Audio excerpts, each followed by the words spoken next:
I'm Alex Schaefer. I'm Mormon and I'm gay, which seems hard to believe for a lot of people.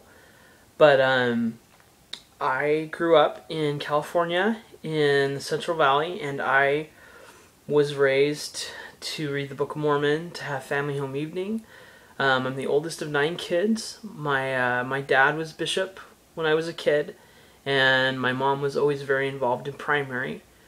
I had a really hard time when I was a teenager when I realized that I was gay. I began to doubt the Mormon Church. I began to wonder if it was true. I began to feel this sort of disconnect between what I'd been taught to believe and who I was. I would read statements from general authorities, and I would feel terrible about myself, especially when I read the Miracle of Forgiveness. And it told me that it would be better for me to drown at the bottom of the sea with a millstone around my neck than to ever act on my homosexual inclinations. And of course I wondered, could I ever not? Could I stop them? Should I stop them? I grappled with this, and I told my bishop that I was gay and that I did not know if I could go to BYU. And he sent me to therapy. And when I went there, they told me that I was gay because I had a bad relationship with my father, and that led to my feeling attracted to my same gender. I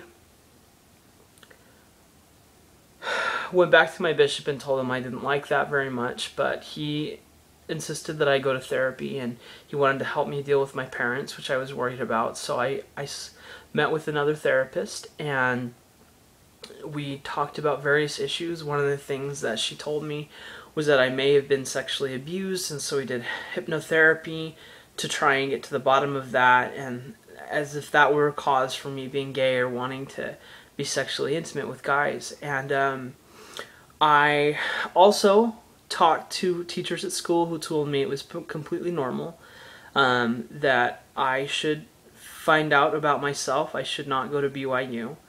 And in the midst of this, as I was trying to decide whether or not I should go to college, or where I should go to college, rather, I told my parents that I was gay. That was very hard for me. I remember worrying about it, but when they told me that that I would die of AIDS, that I'd incur the wrath of God, that I'd be living in a hedonistic society, that I would break their heart, that I'd never be a father, that they wouldn't be grandparents. It really shook me, and I was very upset with my parents.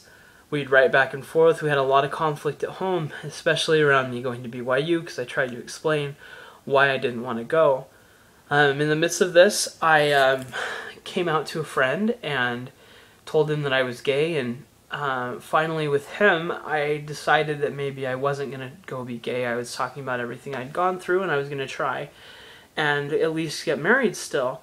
And as a result of that, I switched to another therapist. I met with a male therapist because I had read in a book given to me by my dad that a male therapist could help me overcome my deficiency in male relationships and thus heal my homosexuality. It was this is what reparative therapy is about, in part. And so I attempted to do that. He had me read about the triangle of the relationship between my parents, kind of a Freudian analysis of homosexuality, and as a result, I would try slowly to distance myself from my mother and to get closer to my father as an attempt to not become homosexual, or at least become less attracted to men.